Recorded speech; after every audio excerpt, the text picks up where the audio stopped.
So let's take a moment and go back and think about the linear regression process. Literally, what are we doing with this process? We are taking ordered pairs, so lists of x and y values that are paired up. And then we're asking the question, does a relationship exist between the variables?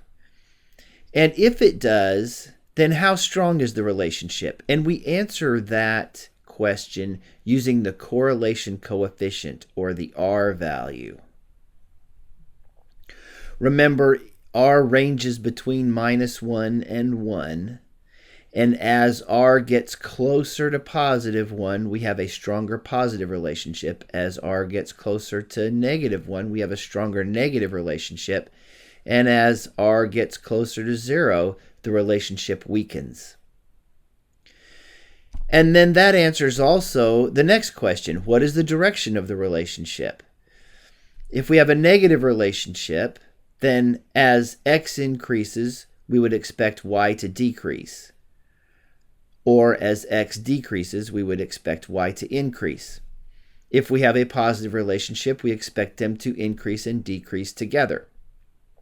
Then the next question is the relationship linear?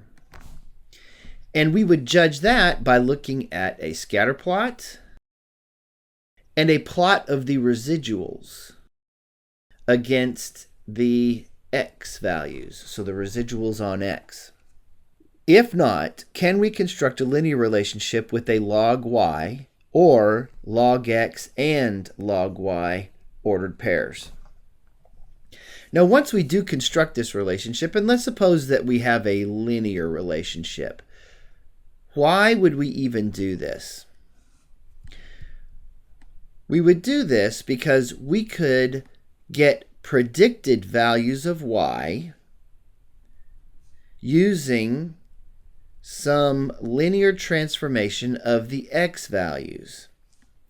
Now, here's a point right here that needs to be made, and made strongly.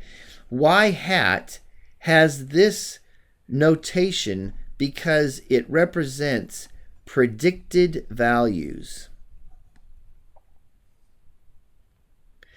Remember, what we're doing is we're taking a sample of two variables that are paired in an XY format, and we're using these pairs to predict whether or not a relationship exists. And let's say we have a scatter plot that looks like this, and we draw a line through it. Well, remember that these dots represent observed values.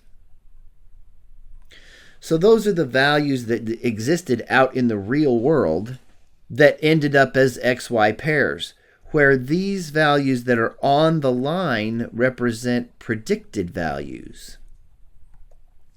So it is important to have a notation that differentiates between values that are observed in the world and then values that are predicted, with the understanding that there is some error introduced between those values. And remember, that error is called the residual value.